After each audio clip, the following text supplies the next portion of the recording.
When the holidays start to feel a bit repetitive, reach for a Sprite Winter Spiced Cranberry and put your twist on tradition. A bold cranberry and winter spice flavor fusion, Sprite Winter Spiced Cranberry is a refreshing way to shake things up this sipping season. And only for a limited time. Sprite, obey your thirst.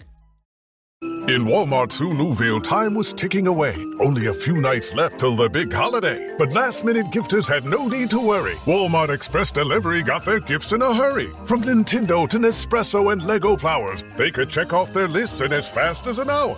All of Hoonuville, East, West, South, and North could order gifts up until 5 p.m. on December 24th. So this holiday, just do as the Who's do. With gift delivery this fast, they all gasped. From Walmart, who knew? Subject to availability, terms and fees apply. Hi, this is Joe from Vanta. In today's digital world, compliance regulations are changing constantly, and earning customer trust has never mattered more. Vanta helps companies get compliant fast and stay secure with the most advanced AI, automation, and continuous monitoring out there.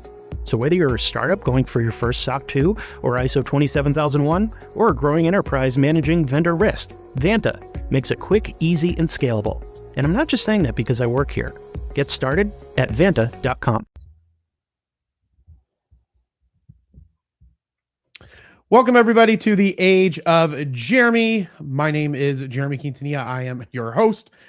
This is a podcast all about my business adventures and side quests. And a new side quest that we started is Conversations with Jeremy, a show or an episode where I sit down with an entrepreneur or a creator and we deep dive and have a fun conversation about all of the stuff that they have going on. And that is what we are going to do today. I have an amazing guest, my good friend Mario De Sousa, also known as Link with Mario, which I will do a intro for him in a moment. But before I do that, I want to let you know that this episode is sponsored by one of my businesses that Mario is also a part of which is Merlin, the smartest way to track your crypto. You can track your entire crypto portfolio, build exit strategies, and receive real-time sales alerts all in one simple dashboard.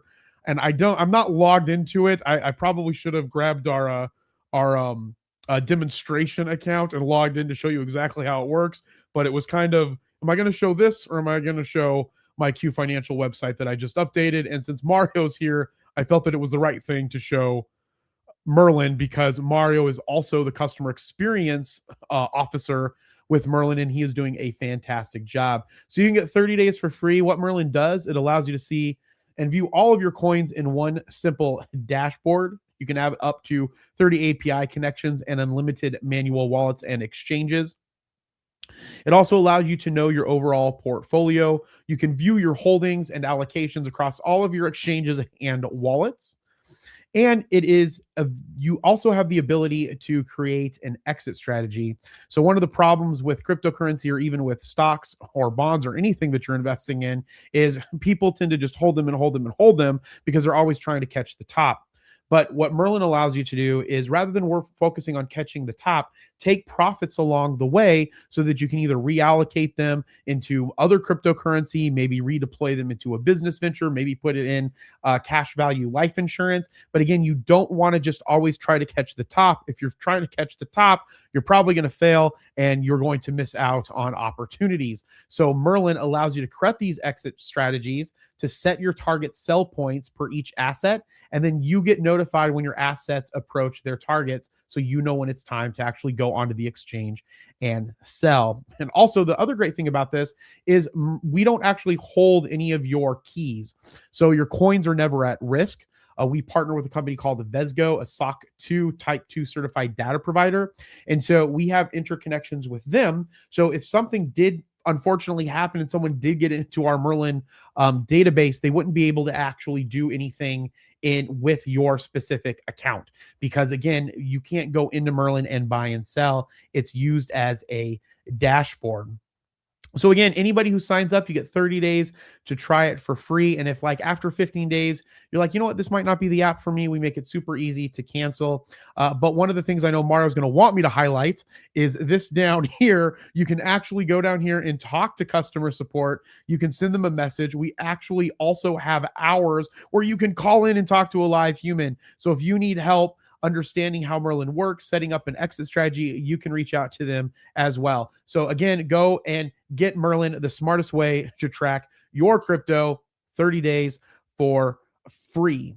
And so with that, again, I want to start my amazing conversation with my good friend, Mario, also known as Link with Mario. But before I bring him up, just kind of want to give him a few little shout outs. Mario, better known online now as Link with Mario, which we're going to talk about, is a multidisciplinary entrepreneur, investor, and digital innovation strategist who's redefining how we connect technology, customer experience, and financial intelligence. Mario currently serves as the customer experience officer at Merlin, again, the company that I was just talking about, the smartest way to track your crypto, where he's shaping the future of how we automate portfolio intelligence and user experience for our digital asset investors. He's also part of the crypto and the IT team at our Business 3T Warrior Academy. He helps designs the systems. He helps us with all the back end stuff so that we can create an engaged financial education community, one of the top ones in the world.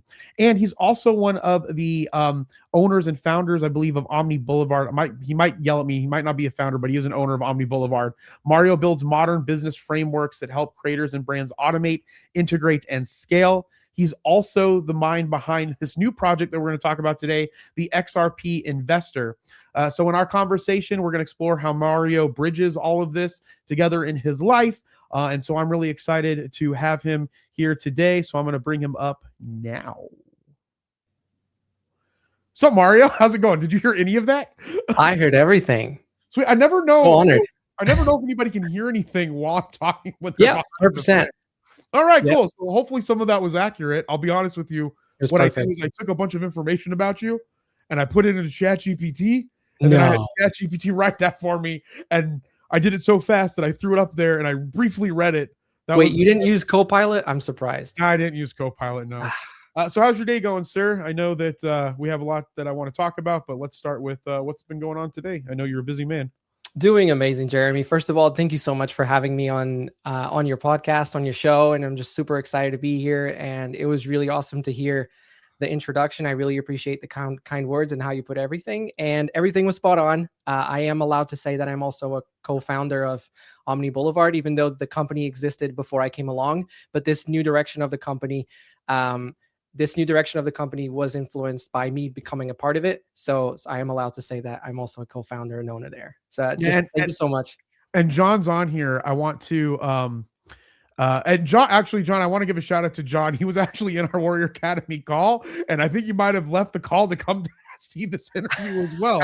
So John, I really appreciate you for doing that. And then also I want to throw this up here because I think when you were on Good Morning Crypto, you were on Good Morning Crypto, they called you a is it Mar-a-Lago Mario? Is that what they would call you? It was Mar-a-Lago Mario.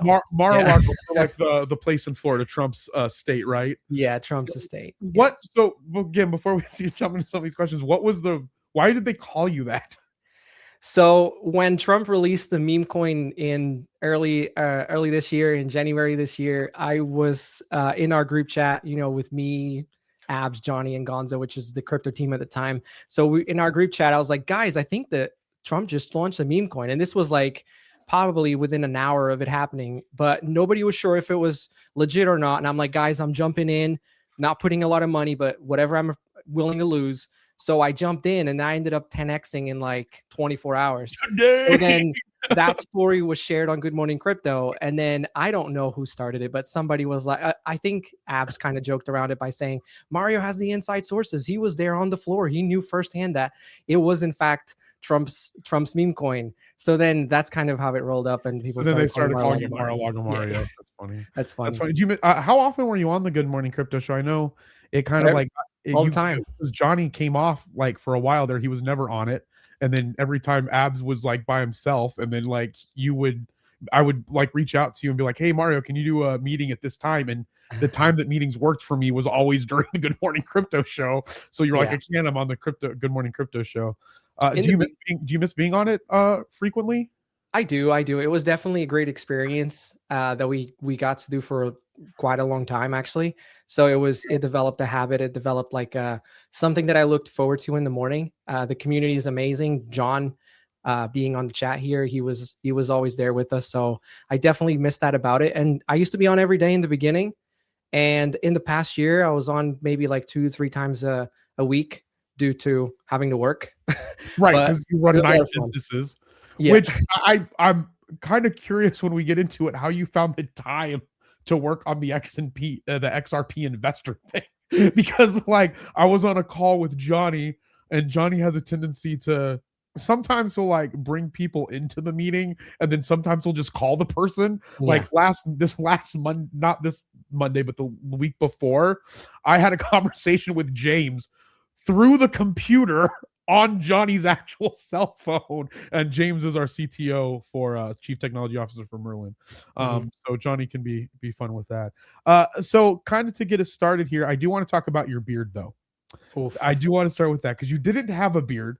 No. And now you have a beard, and I'm curious. It looks really good. Like you look really good with it. You look really like I guess prestigious. I guess like you look really good with a beard. Or like I tried to grow a beard in 2020.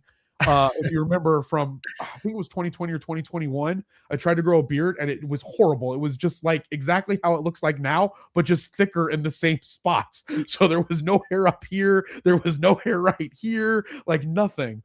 Are you just growing the beard on purpose, or is it just because you're so busy? Because that's the reason why I have my whatever the hell this is.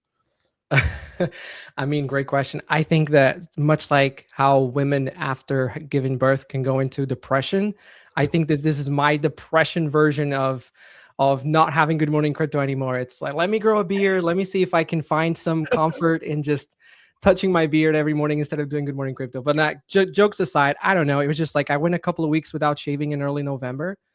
And then I remember like looking at the mirror, I'm like, man, I need to shave. But then at the same time, I was like, this is the longest I've had it in a really long time. And it is no shave November for the people that do it. I don't typically do it. Yeah. And I was just like, I turned to my wife and I said, I'm just not going to shave for November. And here we are like 10 days into December. I still haven't shaved. So I don't know. I'm kind of just seeing where it goes. It is intentional, but at the same time, I have no direction. Are you trimming it though at all? Because like, no, I haven't trimmed. The only thing I've done is just, yeah. Cause like right here, like it doesn't look thicker. Like it looks like pretty even in thickness. This is going to be a conversation. Yeah. If you need 5,000 bottles of beard oil, let me know, because there is so much refined integrity beard oil out there. I also wanted to put this, John put this here in the chat as well, that now you look 25 and not 17 anymore. So that you also, I was going to say too, though, you look more, if people don't know, you're from Portugal. Yep. You look more Portuguese now, though. Like if that, I don't know if that means anything. Weird. I look like a Manuel or Jose. Correct. Yes, you look more ethnic with it. All right. So jump us into some more conversations about you. You used to be called the Node Defender, and I'm not gonna lie, out of all the people that I've met along social media sphere, that was my favorite name out of every single person, whether it be the Bearable Bull. Like obviously, I like the Bearable Bull, but that's pretty on the nose, right? Bearable Bull. There's Thinking Crypto. There's Kevin Cage. I don't know if he has a persona. There was what was the guy that got messed up his whole life? BitBoy. There was BitBoy, right? But Node Defender, in my opinion, has been my favorite name out of all of them. But now you don't go by Node Defender anymore, and it's linked with Mario. Yeah. So I'm curious. I know that you've been linked with Mario for a while now. But what was the reasoning behind? Like, was it rebranding? Was it based off of a specific strategy? Yeah. It was intentional, because at the end of the day, Node Defender was very tied into crypto. And I wanted to expand beyond crypto. I didn't want to just be known for being this crypto guy that did nodes that were not exciting anymore. So being the Node Defender was cool back in 2021. As soon as nodes took a really big hit and became the biggest Ponzi schemes of crypto history, it wasn't cool to have node in the name anymore. Well, they're not all of them are Ponzi No. schemes. Like some Right. of them, like Gala, again, like the price of certain things were so, I guess, overvalued on a lot of Yeah. the stuff. But then there were things like strong nodes that seemed Mhm. to be kind of somewhat of a, not like I don't think it was an intentionally a Ponzi scheme. I just don't think there was any like ability to create other type of revenue. Is that like Yeah. outside of just offering the coin, Correct. right? Yeah. But nodes are still an intricate part of the crypto space. Absolutely. Yeah. Yeah, they are. The true nodes are still a core part of how a blockchain works, most blockchains. It's Yeah. just that, again, like I wanted to expand beyond crypto, and Link with Mario is not necessarily a brand. Like I'm not trying to be called Link with Mario. It's just that I was trying to figure out a different handle for my social media. And so I definitely wanted to have my name in there. My full name wasn't really an option because it was just so saturated. I didn't want to put like Mario De Sousa 1567. So I just started thinking, okay, what is like a catchy handle that I can use to make it really simple where I could tell somebody, hey, you can find me on social media at Link with Mario. So yeah, and that was the other thing too, because like I know Selman for a long time always referred to me as Age of Jeremy, and I was like, Selman, it's not like it's just a handle. It's not like it's not like a name. It just went along with Age of Radio when I did it, and all of the stuff that I traditionally talk about is just the stuff about me because I like talking about myself apparently. So it was all with me. It was like, oh, this will be like my Age of Jeremy thing. And then John put a nice quote in here, and then I'll get on to the next question. But honestly, why did Good Morning Crypto break up, which coincided with the biggest crash in crypto? GMC was better with all of you guys. Yeah, I appreciate that, John. I really liked I thought everybody did an amazing job with the show. Even when everybody was on it, it was really it was amazing. It was. I'm sure there will be some more shows in the future. We're all evolving. Yeah, I guess that's really what it is evolution. So you started your first business was UTech, right? Can you walk me through your journey into entrepreneurship and getting into UTech? Yeah, so I've been super into technology since really young age. I used to live in Portugal. I was born in Portugal, grew up in Portugal until I was 11. And I remember a couple of my friends used to have computers. We had computers at school, and it just fascinated me. Everything about the computers just fascinated me. But I couldn't afford to have one. My parents couldn't afford to have one, so I never had one until I was 12, which is when I actually moved to the United Kingdom. I lived in an island called Jersey, which is part of the United Kingdom. And that's where, at that point, ended up having a computer at home. And so I just grew this passion for everything that was technology. So when I came to America in 2013 or 2012, when I came to America in 2012, my uncle has been here for a really long time. And he helped me with coming to America and like getting situated and stuff like that. So then when I ended up getting a job, we always stayed in touch, and he always kind of said, it would be cool. Maybe we could open a business together one day. So a year later, he really got super serious about it. And he was like, why don't we open up a phone repair shop or like an electronics store? That was the grand idea of it, was for it to be an electronics store. But I really saw a vision for repair shops so the repair business became massive. It became a multi-billion-dollar industry in America. And I was there in the beginning when it was all getting started. So in that 2013, 2014, repair shops was starting to become a thing, but it wasn't until like 2017, 2018 that things really exploded and everybody was wanting to get into a repair shop. So I noticed that there was a need for high quality professional repairs in that neighborhood. And I was like, yes, let's do an electronics store, but let's give it an Apple store type of approach, which is not going to be your typical New York style electronics stores that you go in there and you find microwaves. It's funny that you mentioned that, because until I saw one of your advertisements, that's literally what I pictured your store to be. Just like a repair store, was just like a bunch of electronics that you were trying to repair. But when like I saw the videos of it, it was more like an Apple store, really, to be honest with you. Like the way that you have the layout, the cleanliness, the design. So yeah, that's what I thought, but continue. Yeah, that was exactly my thought, is because it was a very competitive neighborhood. There was, at the time when I opened, 12 other stores within like a 6 block distance or radius. And so I was like, listen, I thought to myself, if I'm going to open up something like this in such a competitive market, I need to be different. And I took a really big gamble at being super, super different, being the complete end of the spectrum. But at the same time, I was like, there is demand for repairs. And I've got this technical background. I've worked at Apple before. I've got an IT certification. I'm going to create a dedicated space and environment for repairs where people can trust bringing their equipment to us. And so that's what I did. And that's really what allowed us to stand out. It wasn't the fact we had a pre-owned iPhone at the time 6, because the store across the street, actually the 3 stores I had across the street from me, literally 3 stores across the street from me, had the same iPhone 6, but people preferred coming to me because I had quality of service. And that's where it eventually now, migrates over to Merlin and what we're doing in Merlin. I had always really good attention to customer service, and I had really good attention to customer experience. It was the fact they came into a nice store. They got a product that was backed by warranty. They got a nice bag that the product went in. And so it was about creating that experience. And that's what allowed me to stand out in the middle of so much competition. Yeah, no, absolutely. What do you think? So obviously you still have one UTech.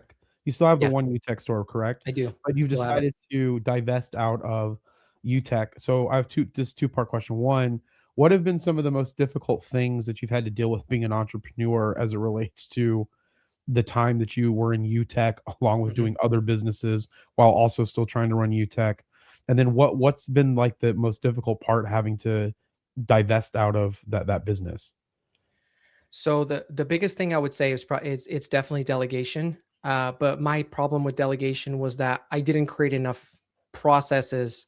So the business depended completely on me. And I realized that in 2020, when I opened up a second location, and now all of a sudden my attention was divided between 2 different places.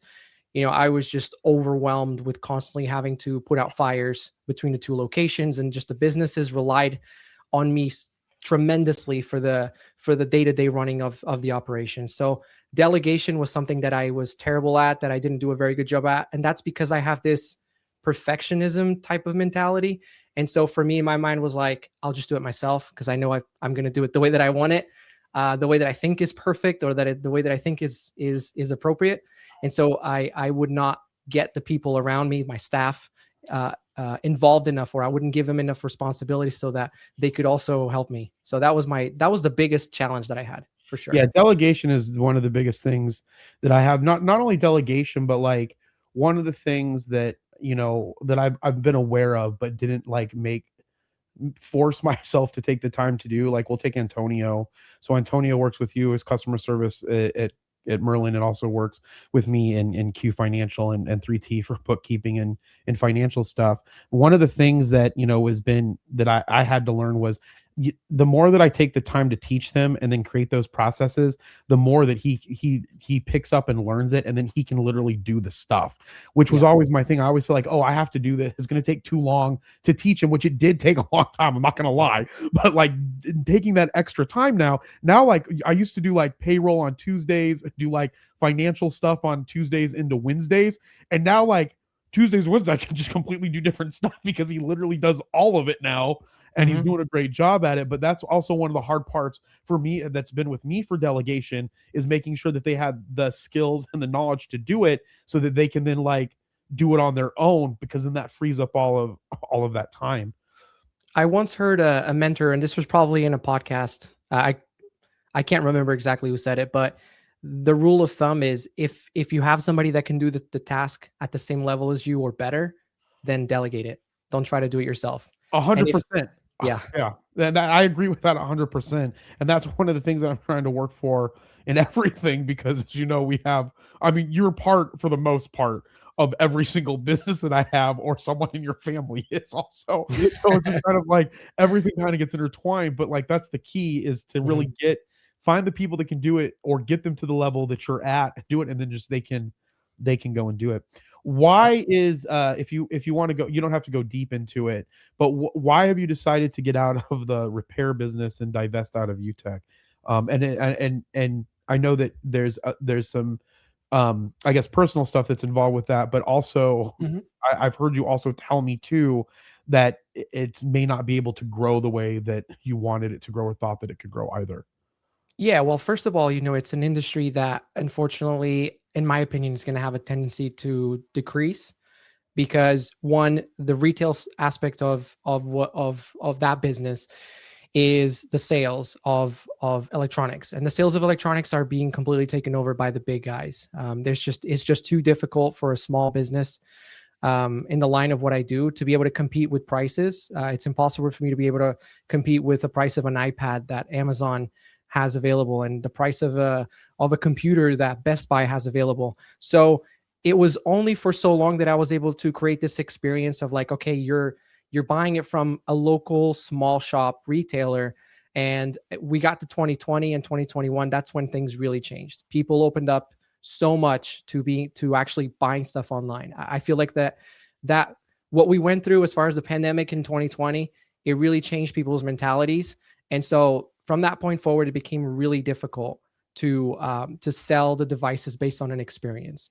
The repairs is what has been able to keep us alive. But with the repairs, unfortunately, the way that devices are made nowadays, we are literally headed in a direction where the repairability is going down dramatically. Before, we used to be able to replace. I'll give the example of a computer. If your hard drive died, you would open up the computer, you take out the hard drive, you put a new one, install the operating system, and that's it. You're good. The new computers, they're built into the motherboard.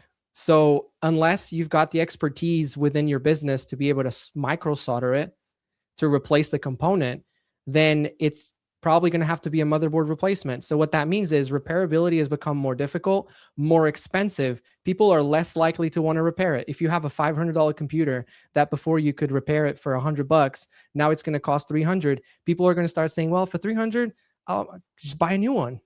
So it's, unfortunately, it is, in my opinion, I wouldn't say a dying industry, but it's a decreasing industry. And I just felt like I needed to pivot. I needed to apply my expertise and everything that I was learning into other ventures that had more of a futuristic opportunity. And so that's the primary reason. Do you think that the companies are doing that on purpose to make it more difficult to get them to be repairable so that they can then because I mean, when you think about it, I mean, I talked to the person that we know that's in the battery industry. And like batteries are leaking batteries. And so, we won't say the name of the company, but in the battery industry, like that's also one of the things too that not to say that they don't want to somehow get a power source that lasts forever, but the thing about the batteries is you always have to keep buying the batteries. And so, like when we think about tech, if you're making something that never needs to be that can be repaired or never, then it means that it has to be repurchased, right? And so then that's how they can do it, or they need to be the ones that repair it. So then they need to have the specialty to manage the repair of whatever that it specifically is. But there are some things that still like repair, like my phone. I don't know where my phone's at, but my phone's broken. That can still be. There's still things that can be repaired. It's just that going more towards that.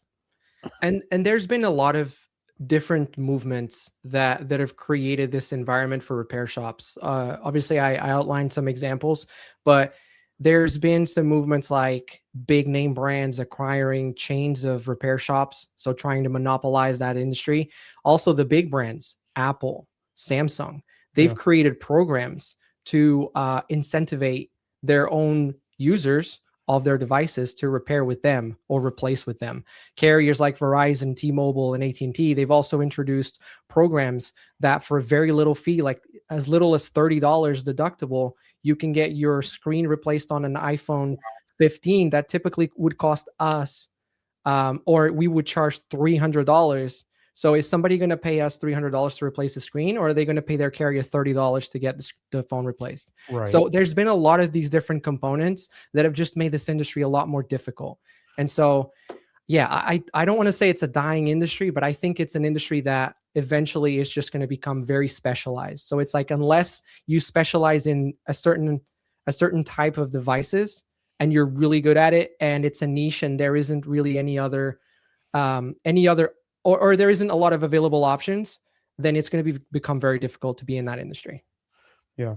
What's been the most difficult part about, because you still have the one We do. Yep. store. So what's been the difficult part about trying to sell that? Because like you're actively trying to sell it, correct? Yeah, it's listed in the market. We've been proactively lowering the price to see if we get any sort of interest, and we've gotten really close. Like we were as close as literally within 2 weeks of handing it over to somebody. Personal reasons, the person pulled out, but whatever. But Yeah. I think it's I think the majority of people are aware. But honestly, the big problem that I have right now is that I'm not active in the business on a day-to-day basis. I talk to my employees almost every day, but I'm not helping them with the running of the business per se. The business is opening in the morning, it's closing at night, everything's getting done. So I've made that transition of the mistakes that I made initially to where now it's fully autonomous and it runs by itself. It's also running by itself financially. So it's not a very cash interesting business. And unfortunately, the individuals that are interested in acquiring the business and that are in the market right now trying to acquire businesses is the individuals that are looking to invest in a business and not necessarily run it. And therefore, they're looking for businesses that are generating good cash. God, so it doesn't have the cash flow that they're looking for because they're trying to just buy it so that they're buying cash flow essentially is what they're trying. They're not looking to buy a business and put work into it. They just want to buy a business that's already generating some, maybe do little tweaks. And unfortunately, with my business, it would be a great business for somebody who's passionate about that type of business and would want to work in the business. Then they could take a salary. But for somebody who just wants to buy it and look to take profits to pay it off, there's a lot of changes that would need to be made and a lot of effort. Yeah, absolutely. Thank you for sharing that. What I want to talk about now is I want to talk about Omni Boulevard and my dog. There's something out front. If you can hear my dogs in the background, are they going? Can you hear them? I hear them a little bit. Yeah. Freaking, I don't know. It's not terrible though. Well, there's a cult of cats outside, and like half of them, I'm not kidding you. There's like these 3 cats, and they come and they literally sit in the front yard and watch the dogs bark at them for like 15-20 minutes. It's the most ridiculous thing that there is. But anyway, but I did want to talk about Omni Boulevard here for a second, or for a little bit here. I do want to share the screen so people can see it to kind of get an idea. It's not the inside of it. But essentially, over the last how long has it been since you started with doing with Omni Boulevard? 3 years. Coming up on 3 years. 3 years? Coming up on 3 years. No. It's 2 years, 2 years and a half, safely. Yep. What? It was around June of 23. So it's been 2 years and a half. Yep. That is crazy. I know. Okay, so tell me a little bit about how you got into this and like what Omni Boulevard does and why it's beneficial. So I met Louis and Claudia, who are my partners in Omni Boulevard. They created Omni Boulevard many years ago to be a global marketing agency. To be honest, that was their main goal for it. It was to cater any company around the world, and or nationwide for that, at least in the beginning. And I actually met Louis through the academy.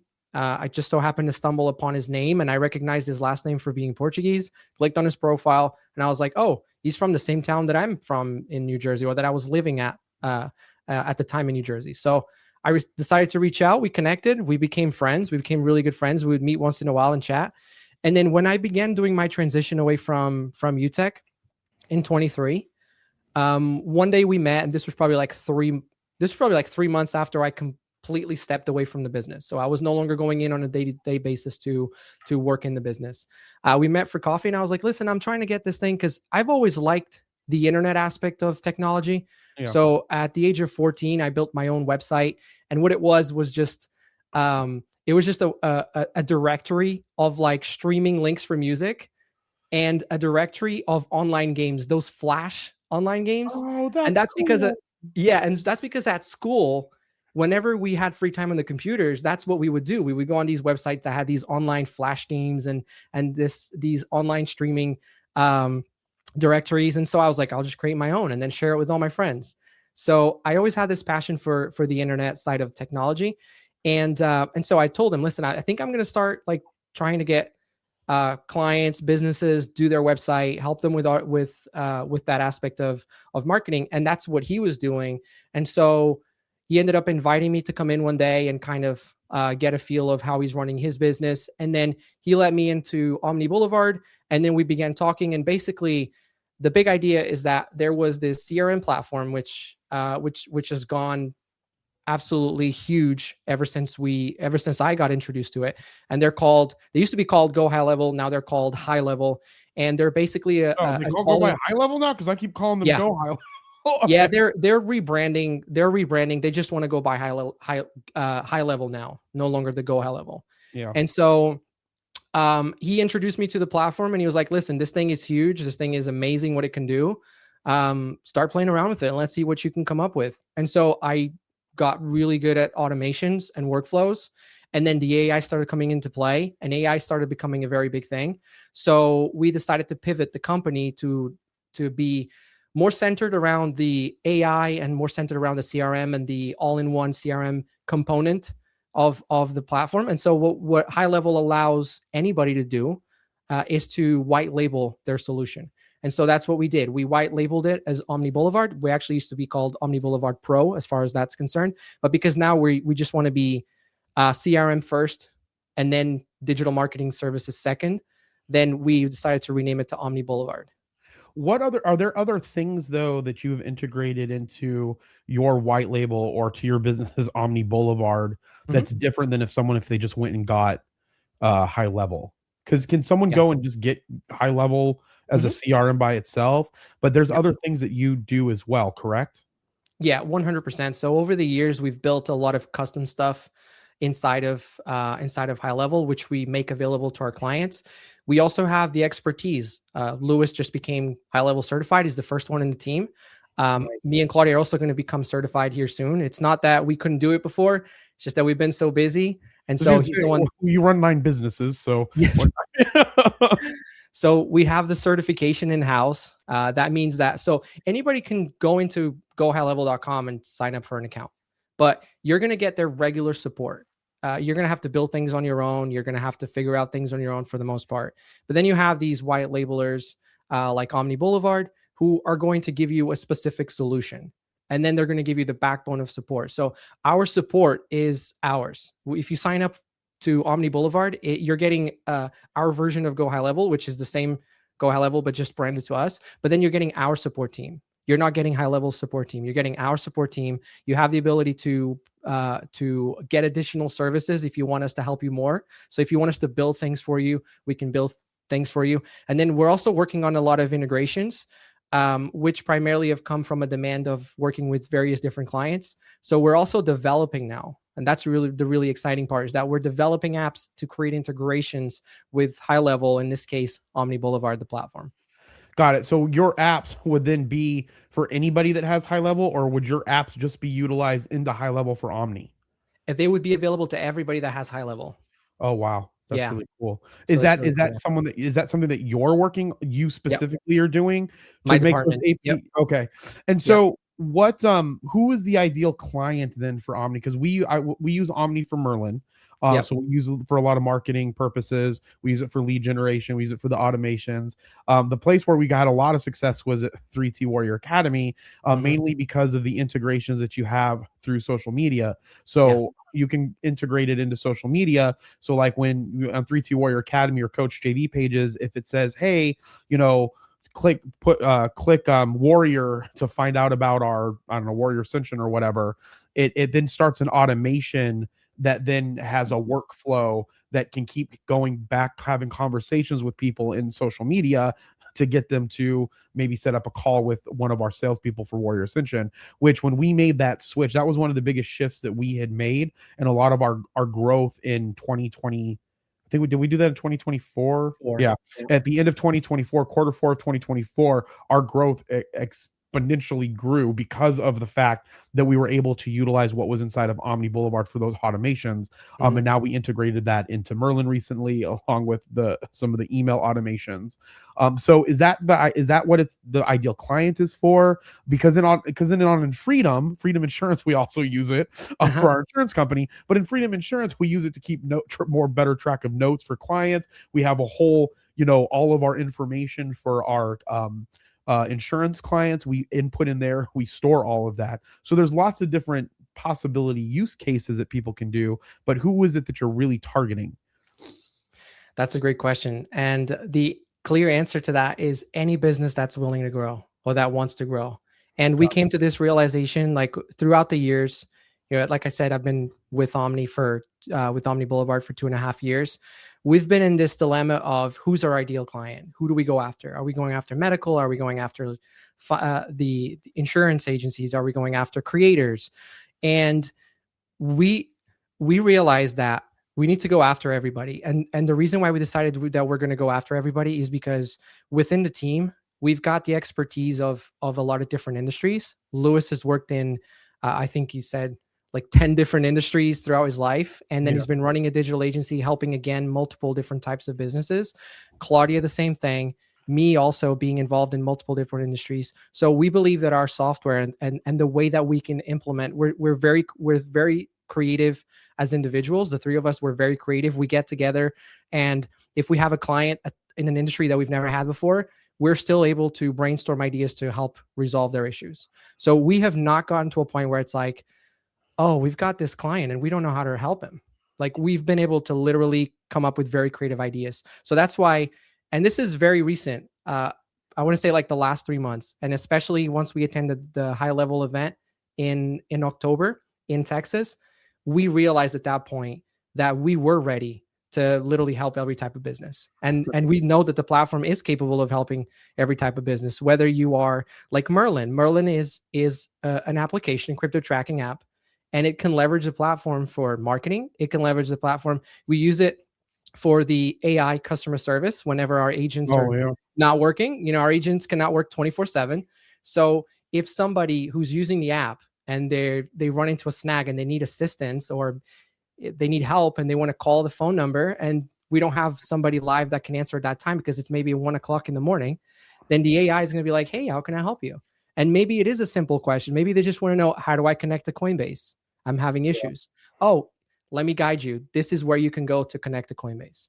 So we believe every business has the need at this point in today's day to have that 24/7 component. And that's one thing that the platform can do very well through its AI agents. But going after all of the businesses, so like one of the things that we do in marketing or try to do in marketing is we try to get like customer avatars or customer audiences. So like we have a specific type of need that needs to be met. Do we fit that need? And then we put marketing towards that specific need of those people, right? And so what's the plan that you have, or how, if you've thought about it, what's the plan that you have to be able to go after everybody? How does that marketing look like? Because I don't like, what marketing do you currently do for Omni that's, external marketing rather than just word of mouth and so forth, that does that? And what is the strategy if you're going to go after everything? So that's a great question. And so with regards to our marketing, targeting, we're still gonna niche it down. We're still gonna say, all right, we have this offer and it's for medical clients. All right, we have this offer and it's for insurance agents. We have this offer and it's for creators, whatever industry. So we are still creating offers and then targeting specific niches in the market, but we don't want to cap ourselves, because our grand vision is to create departments to literally serve every type of industry, or as many types of industry as possible. But we still feel like we say we cater everybody, but we are still doing our due diligence to make sure that we are able to assist a client whenever we meet with them. So, and John said you're a genius. And then also thank you, John, that we inspire him. Yeah. And John, you can reach out to me in the academy. I can help you with anything that you need as well. And that's one of the benefits of being part of the 3-2 Warrior Academy. You have access to ask me questions, and then depending on the question, you can also reach out and on my DMs on Instagram. But for the most part, love to have you be part of the 3-2 Warrior Academy. So then for the departments thing, to kind of talk about that. So then you're going to want to have, because like the banks kind of do this sometimes with their relationship management. They'll have a group that is specifically about financing for agriculture. And then there's financing for the beer and wine industry. And then there's financing for whatever. Is that kind of like the idea that you're wanting to do with the different departments, that there's a group of people that specialize in that specific industry? Correct.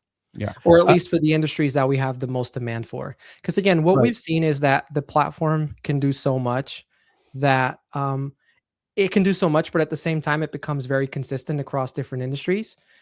Really, the only thing that changes across the industries is just the product that they're offering, or their product or their service. But at the end of the day, when it comes to having a voice system, when it comes to tracking a lead, when it comes to having a CRM system, all of those things are pretty much the same across the board.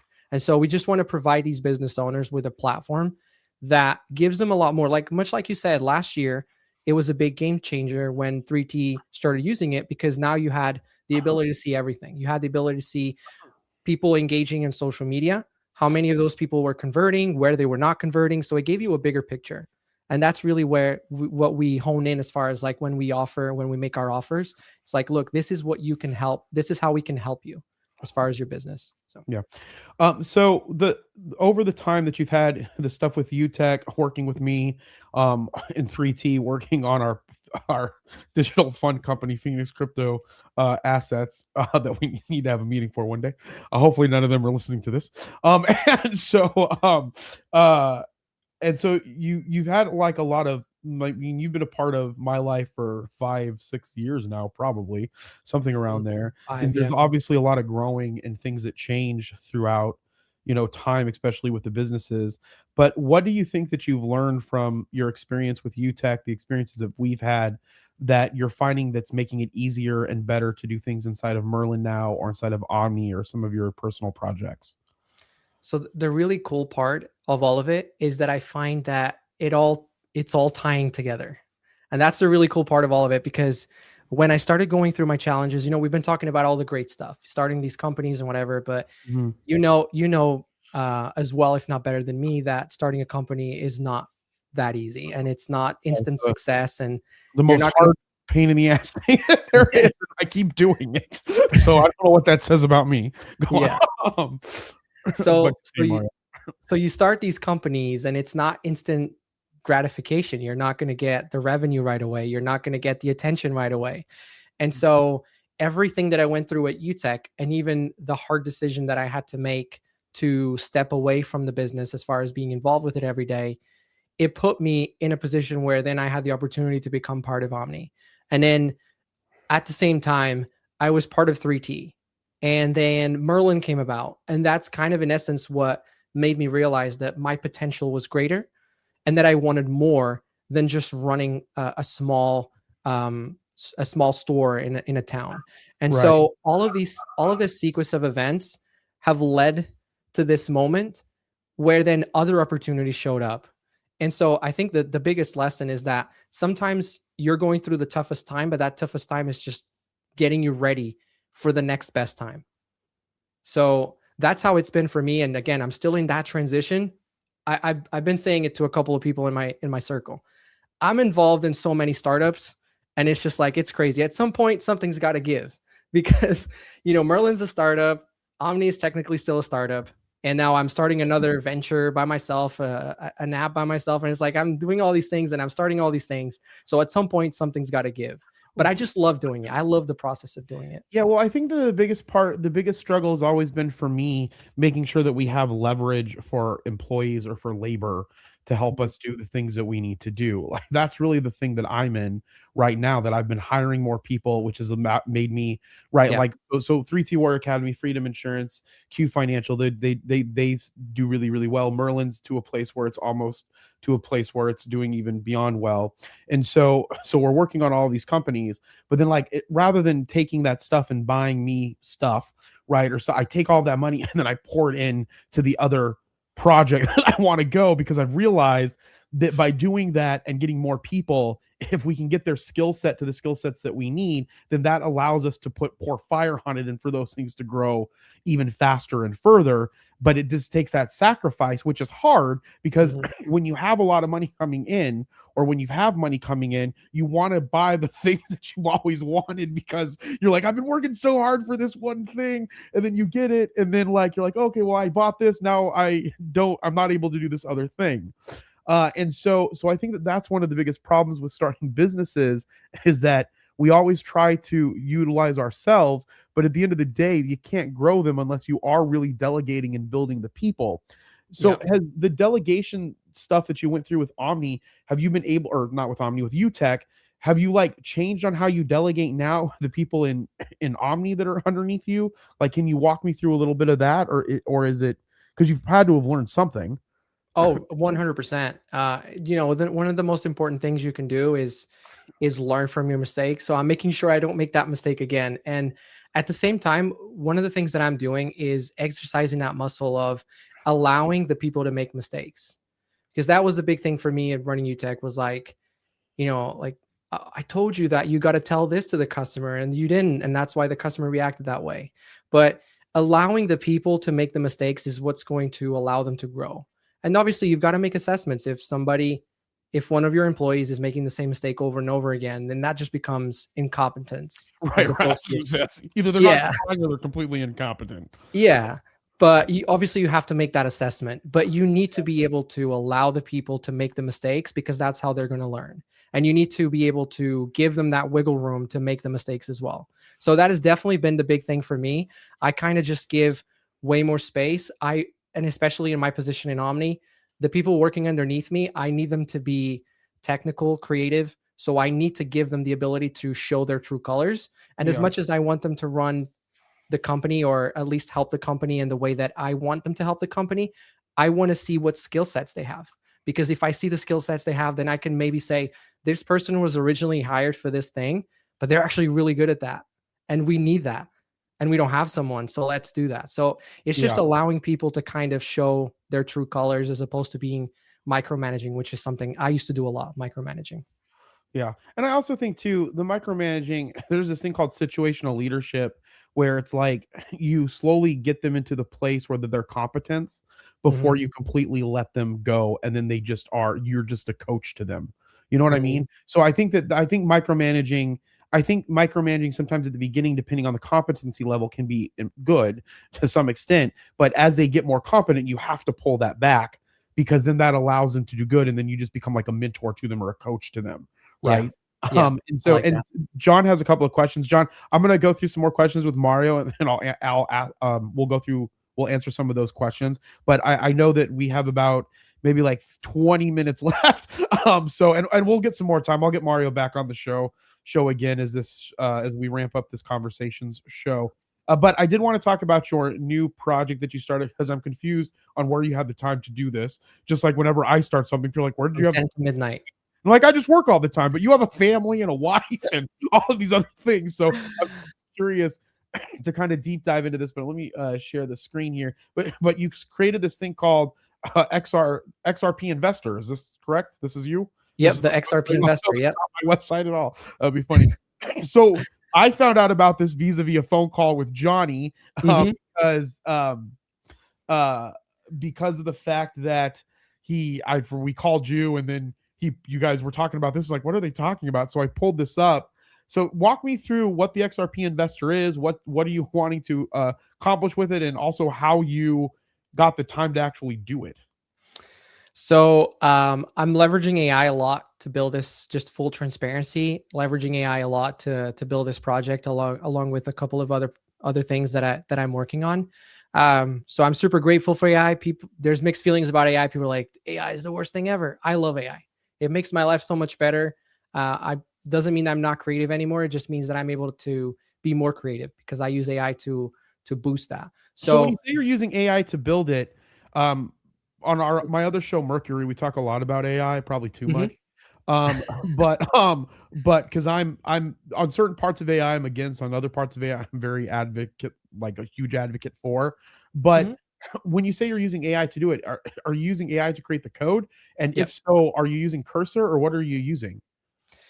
So I'm using Lovable, and Lovable is kind of like it's kind of like Cursor. I've used many different ones.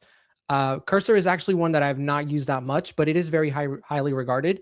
So I have it on my list as Lovable works really well. I like the quality of what Lovable builds.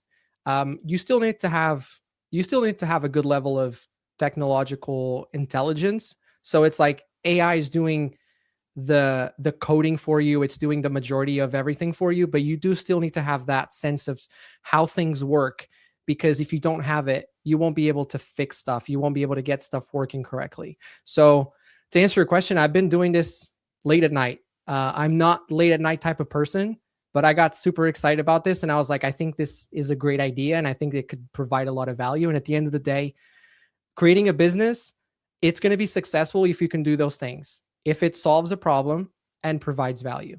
And I felt like having a centralized place where you can find all verified information about XRP was a great idea, because if you wanted to know stuff about the ETFs, you kind of just had to look online. If you wanted to find out information about the whales and the movements, you have to go search online. And so what I want to do is bring it all into one place, so people can have this one centralized place where they can see everything that I just mentioned and much more. I've got a lot more exciting stuff that's in the pipeline that's going to be rolling out for everybody there. Oh, are you muted? Yep. Because I was coughing. And so with this, you haven't talked to anybody about this, right? You haven't really put this out into the universe. This is the first one. So so it's essentially market analysis in one easy spot as it relates to XRP, or are you going to expand upon that, or it's just for people that are in love with XRP? It's just XRP centric. Otherwise, it wouldn't make sense to call it the XRP Investor. But I wasn't going to say that, but I thought I'd ask the question. So then who is this? Like, who is this? Who's the ideal person? Just anybody that's involved with XRP, so that they can really get a full understanding of it? I mean, yeah, I think honestly, this is a tool that somebody who's just getting started with XRP could use, because you could leverage news to get to on a daily basis keep up with what's going on with XRP. You can leverage the analytics to see how the XRP price is doing, the dominance, the fear and greed index, which is specific for XRP. So like there's the crypto fear and greed index that everybody's familiar with, but inside of the XRP Investor, we have an XRP specific fear and greed index with 10 different indicators. So there's a social indicator, there's a price indicator, there's 10 different indicators that are going to tell you on a fear and greed level how that's performing for that particular moment. And it's updating for that particular case, it's updating about every 30 minutes. So it's, I think, in my opinion, for somebody that's getting started, to a content creator that does it for a living, they could go live or do their show and showcase these analytics to their audience, and then be able to educate their audience also on how these analytics are performing. So I think honestly, it's for every XRP researcher and an enthusiast. Why do you think that from your perspective, and I know that we're getting close to time here, so I didn't get to talk about all my crypto questions that I had, so we'll have you back on again, where I don't have a meeting right after. When you have, so we could go longer, why do you think XRP is so important? Well, I think that the technology behind XRP and everything, that obviously Ripple being the biggest proponent, I think that, and this is not just my opinion, it's becoming more and more apparent that it's going to be a very important instrument of this massive transition that we're all anticipating. Transition with payments, transition with tokenization. XRP and Ripple continue to be at that forefront. So again, XRP may not be around 2 years from now. Nobody knows, but I think for me personally, I can't see XRP not being around in 2 years, but I mean, no, I know, because I'm like, I would say, to be honest, like I would call myself more of an XRP maxi than I would a Bitcoin maxi, even though I do a lot of stuff with Bitcoin for the mere fact of utilizing it for leverage, right? Because we borrowed against our Bitcoin to get our insurance company, so we were able to borrow against the equity of it to start that. So I get that part, but I mean, with the fact that XRP or Ripple solves one of the biggest problems in the financial industry, which is creating marketplaces for foreign exchange transactions that aren't going to take you 9,000 hours to get that to work, and like companies like American Express uses Ripple, I believe, if I'm not mistaken. There's also a MasterCard. I think all three of them use Ripple now, if I'm not mistaken. They've got connections, and tokenization is another big prong of what they're doing. So, but anyway, So why do you feel that we're headed that way as it relates to cryptocurrency, just for the change in the financial infrastructure? Just because you think it needs to happen, or?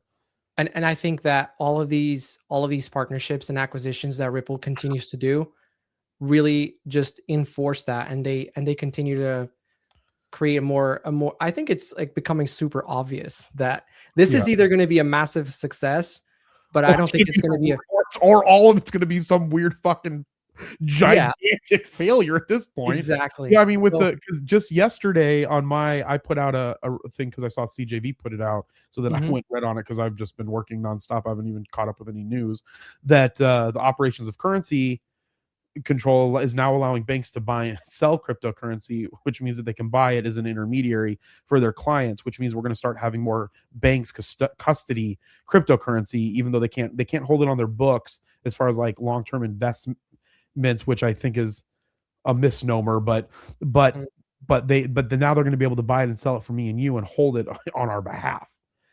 Is where we're headed, and that's really big because then that just opens up the floodgate for wide adoption of cryptocurrency, and people are going to feel safer for some reason going to their bank to have their cryptocurrency. Yeah. So, and then the other thing, go ahead, Jeremy. Mario. Yeah. I was just going to add, and then the other thing too is that there's a saying that if you start a business, start something that you really have a passion for and understand. And I've had a passion for XRP since 2017, since I first came across it. And I spoke about it for so long and did so much research as part of the years in 3T that it's just something that is natural to me. Creating the XRP Investor was just something that was natural. I understood it. I know all these different things that are happening, and I really believe in it. So I thought if I really believe in it, I think it would be awesome to be able to put that into a tool that can also help other people and give one place. Again, the goal for it is just to be this one single source of all information that there is about XRP and Ripple, and for that matter, any other company that decides to leverage XRP. Yeah, no, absolutely. So I'm going to go over to some of John's questions. So you guys so that's at the xrpinvestor.com, and people can go check that out. And now people can reach out to you on X and all of your social media and ask you about it. Now that we started talking about it, and you shared the cat's out of the bag. Yeah, now the cat's out of the bag. So that's a good. So you heard it here first. So for anybody that that wants to be on the show to announce things that they're doing, just send them over this way and we'll do it here. But I do want to get to some of the questions that I know John had a few questions here. Can you guys bring up where you started out? Like you started at the bottom, like where I am at, and then you got to where you're at now. Mario, if you want to take that first, then I'll share some of my thoughts. I guess we kind of heard a little bit about that about you, but if there's anything else you want to add. I mean, I was born in Portugal, lived in a village, not a lot. I come from poor. Nobody's rich in my family.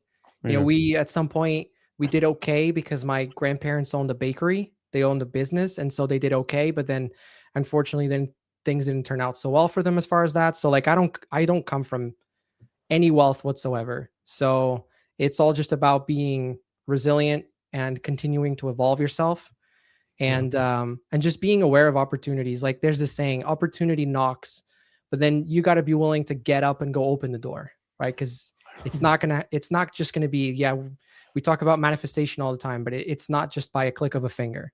You got to be willing to put the work in. Like, for example, for me, I'm doing all these hours that that I'm doing. And so in order to put the XRP Investor together, I had to find time. And so I've been sacrificing sleep, for the last couple of months to put it together because I believe in it. And I think it's going to be worth it for me and my family, whatever I'm creating. So that's what you got to be willing to do. Yeah, I was telling Mario too. I've really gone into analytics for myself. So I have a Whoop band, and I think I'm like 6 years older on my Whoop age than I am in real life. And like the main reason for that is lack of sleep. Like it's adding like 3 years to my life for my sleep consistency, the amount of sleep that I get, and all of this. So again, definitely understand that. So John, for me, so I come from a place called Maryvale, usually referred to as Murdervale here in Phoenix, Arizona. So it's a very rough down, one of the poorest spots in Arizona. So I'm from there. I dropped out of high school when I was 17. Didn't have a place to live for a while. Eventually decided to go to college and really stuck with that. Got a bachelor's in finance and accountancy. So for me, I've always been a big proponent of education. What I don't care what that education is. It doesn't have to be like a university. It could be a trade school. It could be you just learning stuff on your own. But I feel that the more people take time to educate themselves, the better that they can pull themselves out of whatever state of mind that they're in or where they're from. And then after I went to school, I worked at the bank. And then to Mario's point, saying yes to things, I was in the process of starting a vending machine business, which I still probably will start for fun here. Because I like candy a lot, as Mario Pro knows. And then CJV asked me one day, because he worked, I was underneath him at the bank. And he asked me one day because I had a YouTube channel, if I could help him with the podcast. And I said, sure.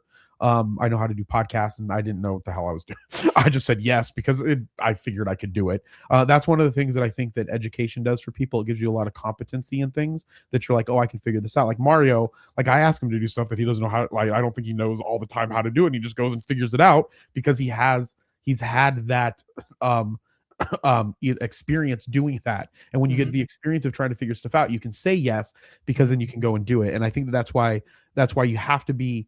There's a mixture of luck and opportunity. Like luck puts you in the place of it, but it's also from what you're doing, and you just got to take yes, and that's when the hard work gets you to the next level. So I think that's good. And then I think John, you asked another question. Did we have huge liquidity events to help create our businesses? I just grind it out. I've had Age of Radio for 8 years, and it's now just starting to make real money because of the fact that I'm putting money into it from my other businesses. So it's just kind of like, and I don't like, I have other money, right, that's saved, but I just take as much as I can from what I want to save as to what I want to put into businesses, and we just grind it out. It's really about living. I tell people I live very meagerly for the most part. There are some lavish things that people know that I spend money on. But like I love going out to eat. Going out to eat is my favorite one. If I can take my friends out to eat and go to a really nice place and spend a lot of money, I will do that. But like cars, I don't buy. My house is just a house. And like I don't know. I just wear my Merlin t-shirts that we get. So I don't even buy clothes. Like so again, it's all about like the things that you're willing to sacrifice to get you there. But Mario, did you want to have any insight on this as well from you? No, I think that you're spot on. Like you gotta be willing to get yourself uncomfortable sometimes as well.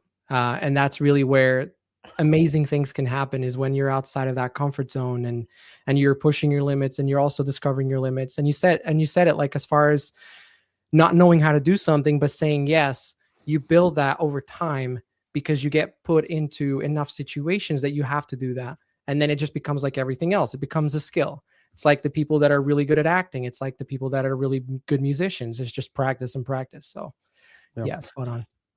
Mario, where people can find you at linkwithmario.com. Is that an accurate statement? Yeah, all that's right. Kind of just like a link tree type of page. You can see the projects, things that I do. I also give everybody a free guide on there for security and crypto. Look at you. You did go from looking like you were 17 with that beard to looking like you're 25. Yep. Yeah. The people don't know how old you are, so yeah, that's good. Nope. But yeah, and then if they want to learn about Omni, they can come here. If they want to learn more about Merlin. And you have your mentor society. I had that as a question, but I didn't know if you were still doing that because of the XRP Investor. What is this still something that you do? That is part of Omni, actually. The Mentor Society is a community that we have part of Omni, which we basically, it's open, it's free. So if you're an entrepreneur, or you want to start a business, or you have a business, it's a community that we have where we look to just give people value, give businesses value. Perfect. And then everybody go and get the XRP Investor Premium with $6, $10. So it's $6 as part of the Genesis launch, which ends at the end of this month. Beginning January 1st, we'll go to our normal price point, which is going to be $9. All right. So right now, $6 for life. So there's 86 people on here. I expect 86 people to first like this and share it with someone, and then go and get the XRP Investor premium membership, especially if you want to be up to date on what's going on in the XRP with XRP, because if you've talked to me or have heard me say anything or inside the academy, I really think that Ripple is one of the main things that's going to be changing the financial infrastructure, because it does solve a real world problem, a really big problem with the financial currency markets. So with that, Mario, do you have any final thoughts and final calls to action?